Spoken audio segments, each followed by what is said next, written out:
स्वागत है आप लोगों का आपका अपना यूट्यूब चैनल न्यू शिक्षा पे। आज हम आप लोग के लिए लेके आए हैं क्लास 12 के विषय इतिहास के कुछ महत्वपूर्ण ऑब्जेक्टिव क्वेश्चन आंसर सीरीज 4। आइए हम लोग देखते हैं आज का पहला प्रश्न। तो हमारा पहला प्रश्न है कि भारतीय संविधान के प्रारूप समिति के अध्यक्ष कौन थे। और शायद पिछला वीडियो में हमने ये पूछा भी था ये सवाल कि भीमराव अम्बेडकर जो है किस समिति के अध्यक्ष थे। तो इसका आंसर क्या हो जाएगा? तो ऑप्शन नंबर 4 भीमराव अंबेडकर यानी ऑप्शन डी। तो आप इसमें बताएंगे, एक सवाल आपके लिए छोड़ देते हैं कि आपका जो है ना राजेंद्र प्रसाद संविधान सभा में कब जो है अस्थाई अध्यक्ष के रूप में नियुक्त किए गए थे। चलते हम लोग अगले प्रश्न की तरफ। अगला है 15 अगस्त 1947 ईस्वी को जब भारत स्वतंत्र हुआ उस समय ब्रिटेन में किस पार्टी की सरकार थी। ठीक है ना। तो पहला ऑप्शन है लेबर पार्टी, दूसरा है आपका रिपब्लिक पार्टी, तीसरा है लिबरल पार्टी और चौथा है डेमोक्रेटिक पार्टी। कौन सा पार्टी था? लेबर पार्टी का। ठीक है ना। और इसका योगदान रहा है भारत की आज़ादी में। चलते हम लोग अगले प्रश्न की तरफ। अगला है कि गांधी इरविन समझौता कब हुआ। तो ऑप्शन है 1928, दूसरा ऑप्शन है 1931, तीसरा है 1935 और चौथा है 1938। तो इसका ऑप्शन क्या हो जाएगा? 1931। गांधी इरविन समझौता कब हुआ था? 1931 में। चलते हम लोग अगले प्रश्न की तरफ। अगला है माई एक्सपेरिमेंट विथ टूथ किसकी आत्मकथा है। तो ये पुस्तक है और ये किनकी रचना है? तो टॉलस्टॉय, मदन मोहन मालवीय, महात्मा गांधी और रविन्द्रनाथ टैगोर। तो क्या हो जाएगा आंसर इसका? तो ऑप्शन नंबर सी महात्मा गांधी। चलते हम लोग अगले प्रश्न की तरफ। अगला है गेटवे ऑफ इंडिया किस शैली का उदाहरण है। गेटवे ऑफ इंडिया किस शैली का उदाहरण है? तो पहला है नव शास्त्रीय शैली, दूसरा है नव गौथिक शैली, तीसरा है इंडो सार्सेनिक शैली और चौथा इनमें से कोई नहीं। तो इसका आंसर हो जाएगा ऑप्शन नंबर सी यानी इंडो सार्सेनिक शैली का उदाहरण है कौन? Gateway of India. चलते हम लोग अगले प्रश्न की तरफ। अगला है विक्टोरिया टर्मिनल किस शैली की इमारत है। तो पहला है आपका नव शास्त्रीय शैली, दूसरा है नव गौथिक शैली, तीसरा है इंडो सार्सेनिक शैली और चौथा इनमें से कोई नहीं। तो इसका आंसर हो जाएगा ऑप्शन नंबर बी नव गौथिक शैली। चलते हम लोग अगले प्रश्न की तरफ। अगला है भारत की राजधानी कलकत्ता से दिल्ली हस्तांतरित हुई थी तो कब। पहला ऑप्शन है 1909 ईस्वी, दूसरा है 1910 ईस्वी, तीसरा है 1911, चौथा है 1912। तो इसका ऑप्शन क्या हो जाएगा? ऑप्शन नंबर सी 1911 ईस्वी को। चलते हम लोग अगले प्रश्न की तरफ। अगला है 1857 के विद्रोह को किसने प्रथम स्वतंत्रता संग्राम कहा।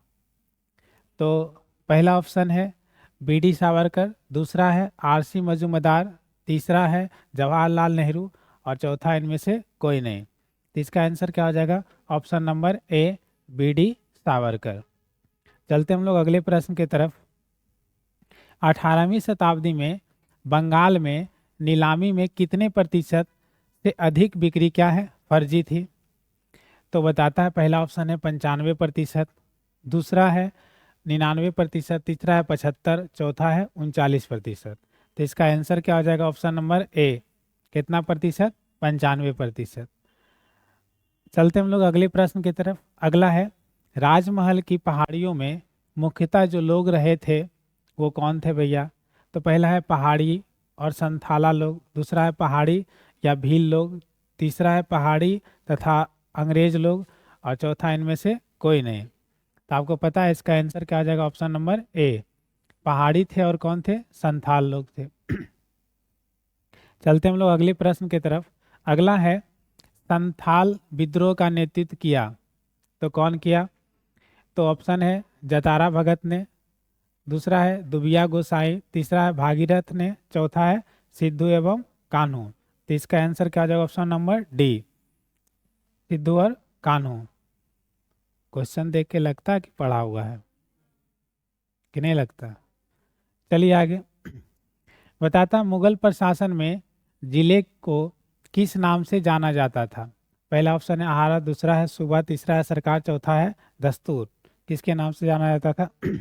तो सरकार, ऑप्शन नंबर सी। चलते हैं हम लोग अगले प्रश्न की तरफ। अगला है, दरबार में अभिवादन का तरीका निम्न में से कौन सा था? ठीक है ना। तो अगर दरबार में अभिवादन का तरीका बोले भैया तो ये सभ्य था पूरे तरीके से, सबका अलग अलग तरीका था। इसका ऑप्शन क्या हो जाएगा? Option number D. चलते हम लोग अगले प्रश्न की तरफ।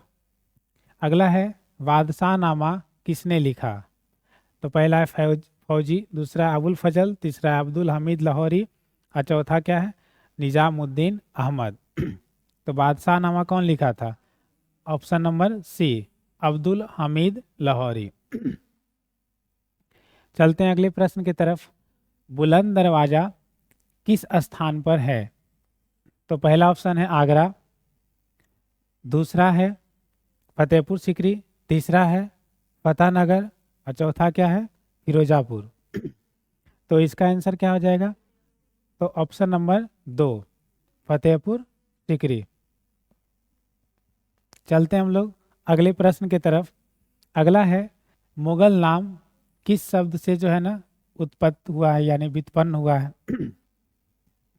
तो मध्य एशिया से, मंगोल से, मंगोली नामक पुस्तक से और इनमें से कोई नहीं। तो किससे हो जाएगा? मंगोल से। ये पढ़े थे आप लोग चैप्टर में। चलते हम लोग अगले प्रश्न की तरफ।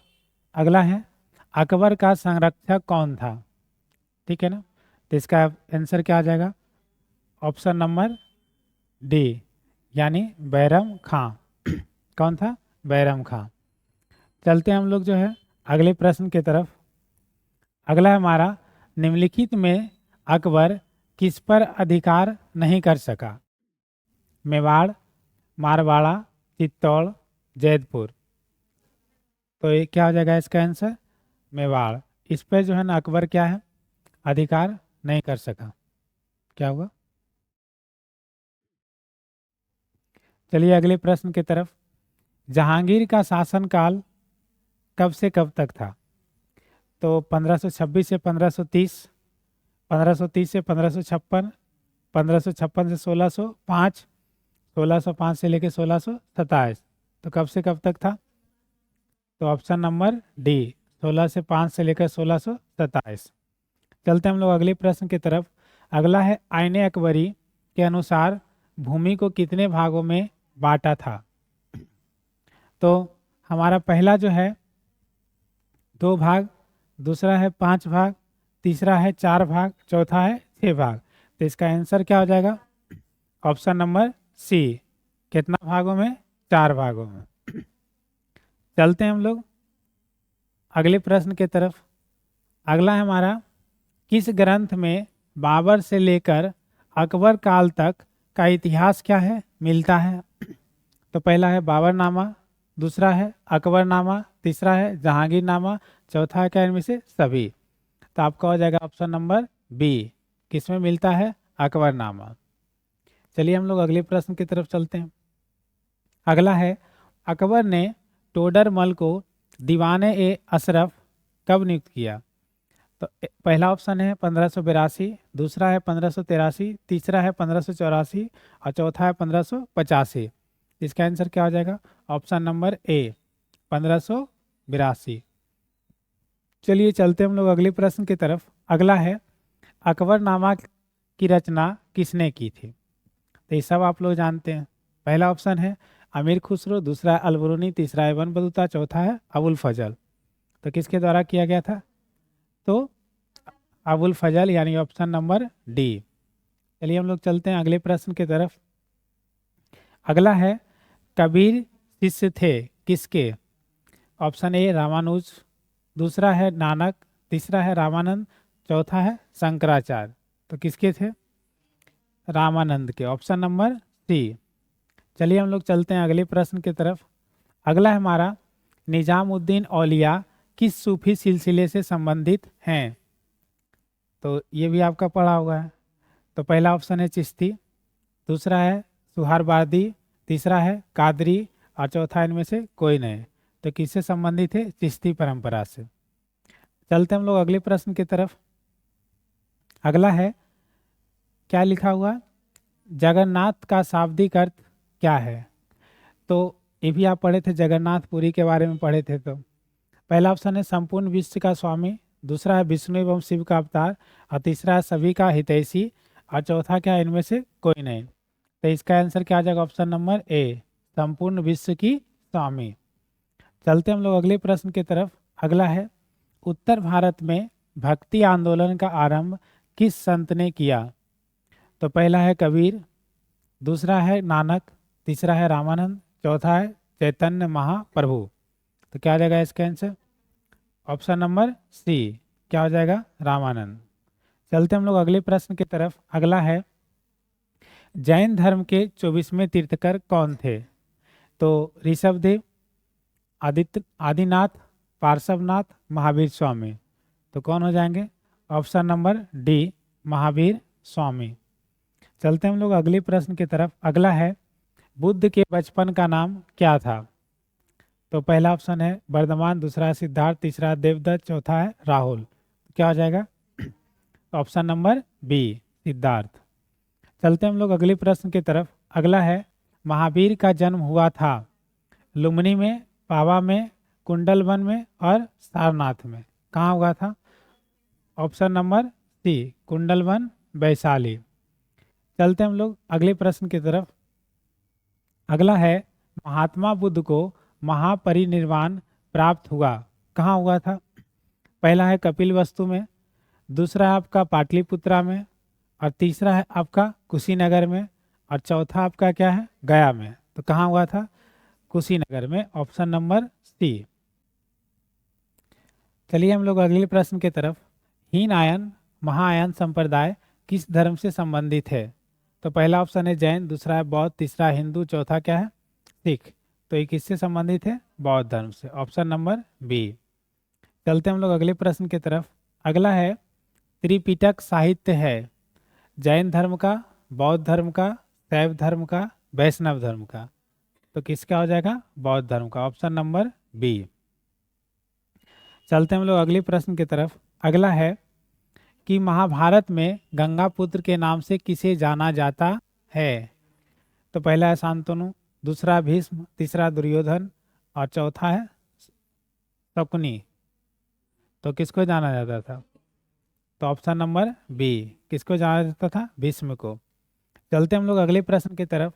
महाभारत की रचना किस भाषा में हुई? तो पहला संस्कृत, दूसरा है पाली, तीसरा है प्राकृत, चौथा है हिंदी। तो किस में हुआ था? तो ऑप्शन नंबर ए, संस्कृत में। चलते हम लोग अगले प्रश्न की तरफ।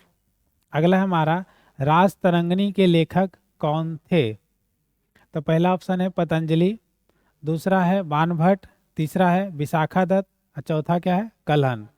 तो इसके लेखक कौन थे? Kalhana, option number D. चलते हम लोग अगले प्रश्न की तरफ। अगला है, अशोक किस वंश का शासक था? तो पहला है नंद वंश, दूसरा है मौर्य वंश, तीसरा है गुप्त वंश, और चौथा है चोल वंश। तो इसका आंसर क्या आ जाएगा? ऑप्शन नंबर बी, भैया मौर्य वंश। चलते हम लोग अगले प्रश्न की तरफ। अगला है, वेदों की संख्या कितनी है? पहला है 4, दूसरा है 5, और तीसरा है 3, और चौथा है 8। तो क्या हो जाएगा? ऑप्शन नंबर ए, पूरे तरीके से। चलिए हम लोग चलते हैं अगले प्रश्न की तरफ। अगला है, हड़प्पा की बस्तियों की खुदाई की। पहला है सर जॉन मार्शल, दूसरा है सर विलियम जोन्स, तीसरा है मार्टिमर व्हीलर, और चौथा है ए और सी। तो क्या हो जाएगा इसका आंसर? ए और सी, यानी ऑप्शन नंबर डी। चलते हैं अगले प्रश्न की तरफ। भारतीय उपमहाद्वीप की पहली सभ्यता का विकास हुआ गोदावरी मैदान में, गंगा के मैदान में, सिंधु के मैदान में, महानदी के मैदान में। तो इसका ऑप्शन हो जाएगा ऑप्शन नंबर सी, सिंधु के मैदान में। चलते हम लोग अगले प्रश्न की तरफ। विक्रमादित्य की उपाधि किस सम्राट ने ग्रहण की थी? तो ऑप्शन है चंद्रगुप्त वन, चंद्रगुप्त द्वितीय, समुद्रगुप्त और स्कंदगुप्त। तो इसका आंसर क्या हो जाएगा? ऑप्शन नंबर 2 चंद्रगुप्त द्वितीय। चलते हम लोग अगले प्रश्न की तरफ। अगला है हमारा कि लक्ष्मीबाई के गोद लिए पुत्र का नाम क्या था? तो इसका आंसर क्या आ जाएगा? ऑप्शन नंबर सी, क्या नाम था? दामोदर राव। चलते हम लोग अगले प्रश्न की तरफ।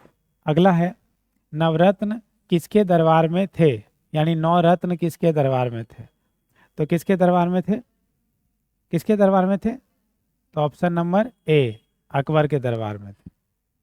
चलते हम लोग अगले प्रश्न की तरफ।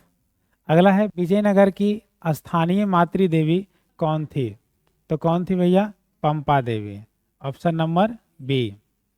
चलते हम लोग अगले प्रश्न की तरफ। अगला है इब्न बतूता किस शासक के शासनकाल में भारत आया था? तो पहला ऑप्शन है मोहम्मद बिन तुगलक, दूसरा है बलबन, तीसरा है रजिया सुल्तान, चौथा सिकंदर लोदी। क्या होगा इसका answer? Mohammad bin Tughlaq. Tughlaq option number ए।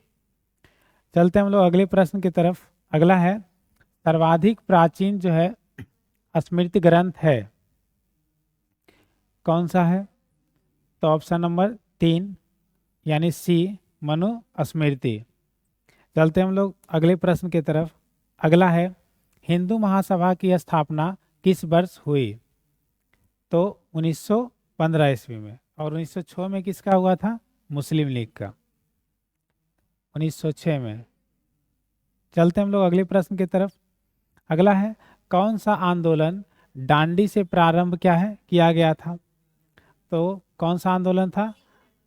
सविनय अवज्ञा आंदोलन। किसके द्वारा? गांधी जी के द्वारा।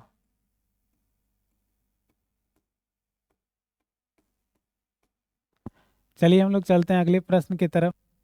क्वेश्चन में लेटर अरेंजमेंट जो है गड़बड़ है।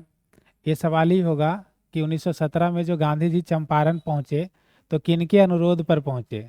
ठीक है ना। तो इसका ऑप्शन आंसर क्या हो जाएगा? ऑप्शन नंबर डी कि राजकुमार शुक्ल के अनुरोध पर 1917 में गांधी जी कहाँ पहुंचे? चंपारण पहुंचे। चलते हम लोग कहाँ? अगले प्रश्न की तरफ। और ये हमारा आखिरी प्रश्न है इस सेशन का। महात्मा गांधी दक्षिण अफ्रीका से भारत वापस आए, कब आए? 1915। 1915 से जब वापस आए तो भारत के ही होके रह गए। कौन? गांधी जी। तो उम्मीद करते हैं आपको ये वीडियो अच्छा लगा होगा। अच्छा लगा तो हमारे चैनल को लाइक एंड सब्सक्राइब करें। धन्यवाद।